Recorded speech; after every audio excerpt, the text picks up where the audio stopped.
Stop scroll आज की reading सिर्फ नो कॉन्टैक्ट वालों के लिए है, जिनका अपने पार्टनर से झगड़ा चल रहा है या फिर उन्होंने आपको नो कॉन्टैक्ट में डाल रखा है, साइलेंस चल रहा है, काफ़ी टाइम हो गया है, आपके पर्सन वापस नहीं आ रहे हैं। तो जय श्री राधे राधे। सोल स्पेटारो में आपका बहुत बहुत स्वागत है। चलिए एनर्जीज चेक कर लेते हैं आपके पार्टनर की और आपकी आगे क्या होने वाला है इस रिश्ते में, हम सब कुछ जानेंगे। आज मैं वैक्स रीडिंग और कार्ड रीडिंग दोनों एक साथ करने वाली हूँ। तो चलिए शुरू करते हैं। आपको इस फ्लेम पे फोकस करना है।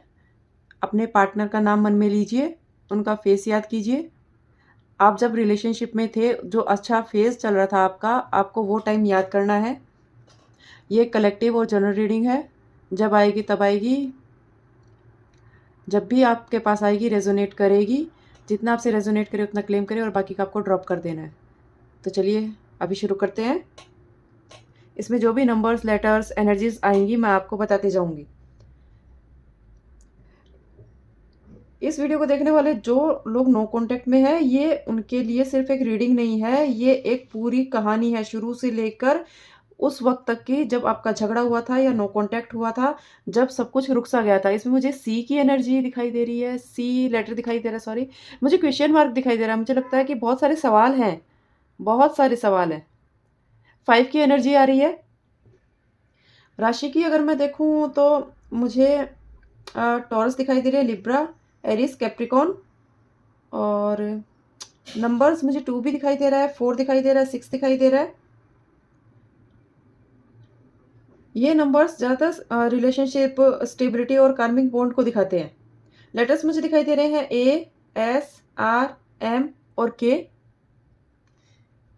ये आपका या आपका पार्टनर का नेम हो सकता है, सरनेम हो सकता है। अगर ये सब आपसे रेजोनेट कर रहा है तो ये रीडिंग बिल्कुल आपके लिए है। ये कोई कॉन्सिडेंस नहीं है कि ये रीडिंग आप तक आई है। यूनिवर्स आप तक बहुत कुछ पहुंचाना चाहता है इस रीडिंग के थ्रू।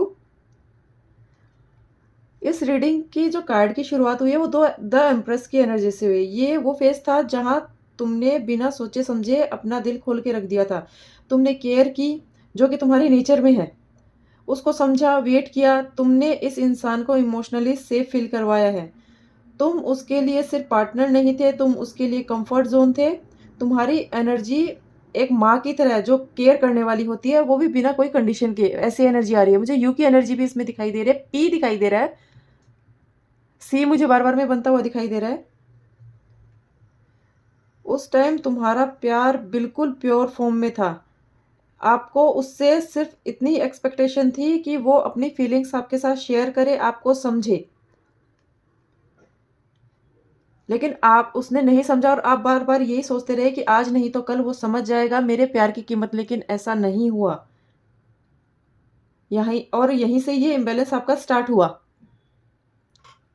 वो कंट्रोल में रहना चाहता था, उसके लिए फीलिंग से ज़्यादा इम्पोर्टेंट ईगो है, लॉजिक और अपनी जो पोजीशन है लोगों की नज़रों में, वो उसको बनाए रखना चाहता है। यहाँ पे एक ही एनर्जी भी मुझे दिखाई दे रही है, क्रॉस बनता हुआ दिखाई दे रहा है एक्स के जैसा। मुझे थर्ड पार्टी एनर्जी बहुत स्ट्रांग आ रही है इसमें। थर्ड पार्टी एनर्जी है और ये कोई ऐसी वैसी थर्ड पार्टी एनर्जी नहीं, मुझे बहुत स्ट्रांगली कोई लव एनर्जी दिखाई दे रही है इसमें, जिसकी वजह से तुम दोनों के बीच में दूरियां आई हैं। तुमने बहुत केयर की है और वो अपनी बस अथॉरिटी दिखाता रहा तुमको। और आपका जो पावर था उसका स्ट्रगल यहीं से शुरू होने लगा। अभी जो जैसे कार्ड दिखा रहा है पेज ऑफ वंड्स का, ये फेस था मिक्स्ड सिग्नल का। कभी मैसेज आता और कभी नहीं आता, कभी साइलेंस हो जाता, कभी एक्सपेरिमेंट जैसा चल रहा था, कभी डिस्टेंस हो रहा था। वो खुद भी श्योर नहीं था कि ये इस कनेक्शन को कहाँ लेके जा रहा है या जा रही है। ये कोई जेंडर स्पेसिफिक नहीं है, इसलिए लड़का और लड़की दोनों देख सकते हैं, दोनों की एनर्जीज है इसमें। तुम्हें लगता था अब सब ठीक होने वाला है, लेकिन असल में वो सिर्फ मोमेंट के हिसाब से चल रहा था। फ्यूचर के बारे में उस पर्सन ने कभी नहीं सोचा और यहीं पे कार्मिक पैटर्न आपका एक्टिवेट होता हुआ मुझे दिखाई दे रहा है। इस कनेक्शन में कार्मिक पास्ट लाइफ बॉन्ड बहुत ज़्यादा स्ट्रांग है। पिछली ज़िंदगी में रोल्स उल्टे थे आपके। इस बार तुमने ज़्यादा दिया, पिछली बार उसने ज़्यादा दिया था, इसीलिए तुम्हें ये सब चीज़ें झेलनी पड़ रही है। इसलिए तुम दोनों बार बार एक दूसरे से दूर जा रहे हो, लेकिन कंप्लीटली दूर भी नहीं हो पा रहे हो। पर कार्मिक बॉन्ड्स का एक रूल है कि जब तक लेसन कंप्लीट नहीं होता पेन रिपीट होता रहता है। अब सबसे हैवी जो मुझे यहाँ पे कार्ड दिखाई दे रहा है, उसमें 7 ऑफ सोर्ड्स की मुझे एनर्जी जो दिखाई दे रही है कि यहीं से डाउट और कन्फ्यूजन और मिसअंडरस्टैंडिंग आप लोगों की बढ़ने लगी। किसी ने पूरा सच नहीं बोला, किसी ने अपने इमोशंस हाइड किए, क्योंकि वो हाइड करने वाला मुझे आप ही दिखाई दे रहे हो। आपने अपने इमोशंस को बहुत ज़्यादा हाइड करके रखा और आप ये सोचते थे कि मैं इसको कुछ बोलूँगी तो इसको हर्ट हो जाएगा या फिर अपना झगड़ा हो जाएगा, इसलिए आप अपने इमोशंस को छुपा के रखते थे। आपने अपनी प्लानिंग कुछ प्लान किया हो, आपने अपने फ्यूचर के बारे में, वो भी इससे डिस्कस करना ज़रूरी नहीं समझा। ये हो सकता है कोई डायरेक्टली चीटिंग भी ना हो, लेकिन इमोशनली उस पर्सन ने आपसे बहुत कुछ छुपाया है और आपकी जो इंट्यूशन है, उसने सब कुछ फ़ील किया है, बस आपके पास प्रूफ़ नहीं था उस चीज़ का। आपने सवाल पूछे और सामने वाले ने अवॉइड कर दिया और जब ट्रस्ट में क्रैक आता है, तो झगड़ा सिर्फ़ टाइम का इंतज़ार ही बन के रह जाता है। इसमें जो 3 ऑफ सॉर्ड्स कार्ड निकल के आया है, वो झगड़ा जो सिर्फ़ मतलब वर्ड का झगड़ा नहीं था, सिर्फ़ बोलने का झगड़ा नहीं था, वो दिल का झगड़ा था। तुमने बोला क्योंकि तुम थक चुके थे, उसने सुना नहीं क्योंकि वो डिफेंड मोड पे था। बातें ऐसी बोली गई है जो वापस नहीं ली जा सकती है। ऐसे-ऐसे शब्द कहे हैं सामने वाले ने आपको। मतलब उसका अभी जो आपने ये साइलेंस जो रखा है ना, वो उसके शब्दों से भी ज़्यादा उसके लिए लाउड हो गया है। अब दोनों के माइंड में क्या चल रहा है, वो अगर मैं देखूँ तो आपकी तरफ से एनर्जी में एम्प्रेस जैसी मुझे दिखाई दे रही है। आप सोच रहे हो कि मैंने क्या गलत किया? मतलब आप हील भी करना चाहते हो और वेट भी करना चाहते हो। उसकी तरफ से एनर्जी एम्परर जैसी है, पर क्रैक हो चुकी है। वो स्ट्रॉन्ग दिख रहा है लेकिन अंदर से कन्फ्यूज़ है। उसने फीलिंग्स को लॉक कर दिया है, फेस नहीं कर पा रहा है, वो तुम्हें भूल नहीं पा रहा है, लेकिन ईगो के कारण अप्रोच भी नहीं कर पा रहा है। इस नो कॉन्टैक्ट का पर्पज़ पनिशमेंट नहीं है, ये एक ऐसे समझिए कि रुक सा गया है। यूनिवर्स का दिया हुआ गैप है, जिसमें ट्रुथ बाहर आता है और वो आएगा। और जब कार्मिक लेसन क्लियर होने लगते हैं, तब ये तो मतलब रियूनियन जैसा एक फेज़ बनता है, लेकिन ये परमानेंट नहीं होता है। इस रीडिंग में मुझे कंप्लीट एंडिंग नहीं दिखाई दे रही है, टर्निंग पॉइंट दिखाई दे रहा है। टर्निंग पॉइंट आएगा इसमें। और इस रिलेशनशिप में आपको सामने वाले पर्सन को बिल्कुल भी चेज़ नहीं करना है। आपको साइलेंस चूज़ करनी है, जो आप काफ़ी टाइम से कर रहे हो, और वही चीज़ आपको कंटिन्यू भी रखनी है। तो सामने वाला खुद ब खुद सामने आएगा। अब जो मैं बोलने वाली हूँ, वो उन सवालों के जवाब है जो आप खुद से रोज़ पूछते हो, रात को सोने से पहले बिना किसी को बताए। इस कनेक्शन में रिटर्न एनर्जी डायरेक्ट एक्शन जैसी मुझे बिल्कुल भी नहीं दिखाई दे रही। अगर आप ये सोच रहे हो कि वह वापस आएगा, रियूनियन होगा कि क्या होगा, तो मुझे डायरेक्ट कोई एक्शन वाली एनर्जी इसमें नहीं दिखाई दे रही है।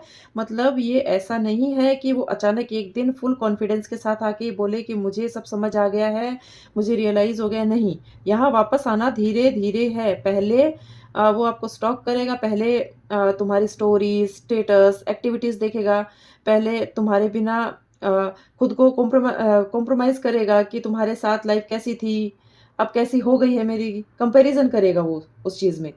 टाइमिंग की बात करूँ तो मुझे 2 से 4 वीक्स या फिर 2 से 4 मंथ्स मुझे स्ट्रॉन्ग दिखाई दे रहे हैं कम्युनिकेशन के। आपका जो पर्सन का पहला मैसेज आएगा, वो आपको लगेगा ऐसा कि वो ईगो में कर रहा है, लेकिन वो उसका ईगो नहीं है, वो टूट रहा है, आपका पर्सन टूट रहा है। वो आपको दिखने में भले ही कैजुअल सा मैसेज लगे, लेकिन उसके पीछे बहुत गहराई छुपी होगी। और सबसे बड़ा सवाल कि रियूनियन होगा कि नहीं, तो यूनिवर्स एक क्लियर बात बोल रहा है, रियूनियन पॉसिबल है, परमानेंट गारंटी नहीं है, लेकिन ये रियूनियन कार्मिक है और डेस्टिनी डिवाइन नहीं है। मतलब अगर तुम दोनों सेम पैटर्न में वापस जाते हो, तुम उसको देते ही रहते हो और वो कंट्रोल करता रहता है खुद को, तो ये रियूनियन फिर भी दोबारा से आप में ब्रेक ला सकता है। लेकिन अगर इस नो कॉन्टैक्ट के दौरान तुम अपनी वैल्यू पर खड़े रहते हो और वो अपने ईगो ड्रॉप करता है, तो कनेक्शन बदल सकता है। इसलिए रियूनियन का रिजल्ट तुम दोनों के इनर चेंज पे डिपेंड करता है, सिर्फ फीलिंग्स पर डिपेंड नहीं करता है। अब बात करते हैं थर्ड पार्टी की, क्योंकि मुझे इसमें थर्ड पार्टी की एनर्जी बहुत ज़्यादा स्ट्रॉन्ग दिखाई दे रही थी। इस स्प्रेड में थर्ड पार्टी एनर्जी प्रेजेंट है, लेकिन ये ज़रूरी नहीं है कि वो प्रॉपर रिलेशनशिप हो। लव है, लेकिन जो फीलिंग्स जो बोलते हैं, अट्रैक्शन जैसी मुझे दिखाई दे रही है, लव जैसा मुझे इसमें कुछ दिखाई नहीं दे रहा है। कोई ऐसा इंसान जो उसके माइंड को डाइवर्ट कर रहा हो, या फिर कोई अटेंशन जैसी चीज़, या ईगो बूस्ट देने वाली एनर्जी ऐसी मुझे कुछ उसमें दिखाई दे रही है। वो इमोशनली किसी और से बात कर सकता है या सकती है, लेकिन उसके दिल में कनेक्शन अभी भी तुमसे जुड़ा हुआ है। और एक बात ध्यान रखना, वो थर्ड पार्टी तुम्हारे लेवल की बिल्कुल भी नहीं है, इसलिए वो उसके साथ खुद को अनस्टेबल फील करेगा या फील करेगी। अब सबसे इम्पोर्टेंट, थर्ड पार्टी कब तक जाएगी या रिमूव होगी भी कि नहीं होगी। तो इस एनर्जी का मुझे दिखाई दे रहा है कि 1 से 3 मंथ के टाइम में वो थर्ड पार्टी अपना रंग इसको दिखाएगी और ये बहुत पछताने वाला है।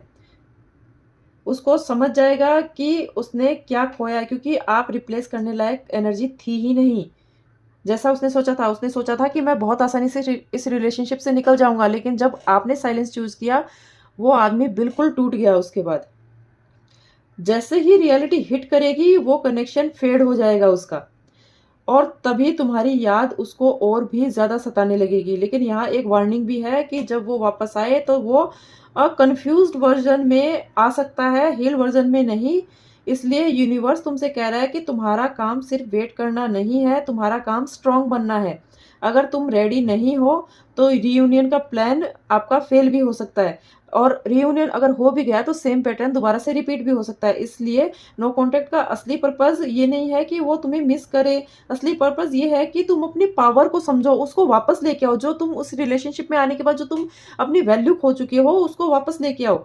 जब तुम इमोशनली डिटैच फील करोगे, जब तुमने एक्सेप्ट कर लिया कि जो आएगा क्लियर होके आएगा, तभी यूनिवर्स मूव करता हुआ मुझे दिखाई देगा। और सबसे शॉकिंग बात ये है कि जैसे ही तुम जेन्युइनली मूव ऑन की एनर्जी में जाओगे, उसी टाइम उसका मैसेज आएगा, क्योंकि ये कार्मिक योग है, ऐसा होता है। लेकिन अगर तुम उस टाइम कमज़ोर पड़ गए, तो तुम्हारा ये on off situation, no contact, बार बार तुम्हारा चलता ही रहेगा, रिपीट होता ही रहेगा, क्योंकि इसमें यही होता है। अगर जब तक तुम लेसन नहीं ले लेते इस चीज़ से, तब तक ये पैटर्न आपका रिपीट होता रहेगा। तो आपको क्या करना है? आपको यही करना है कि सेल्फ डाउट नहीं करना है। आप बिल्कुल भी गलत नहीं थे इस रिलेशनशिप में। जो गलती की है आपके पर्सन ने की है, तो उसको आपको वापस आने देना है, उसको चेज़ नहीं करना है, कोई मैसेज नहीं करना है, कॉल नहीं करना है, और सोशल मीडिया पर उसको स्टॉक नहीं करना है, ना ही किसी के साथ उसके बारे में आपको बात करनी है।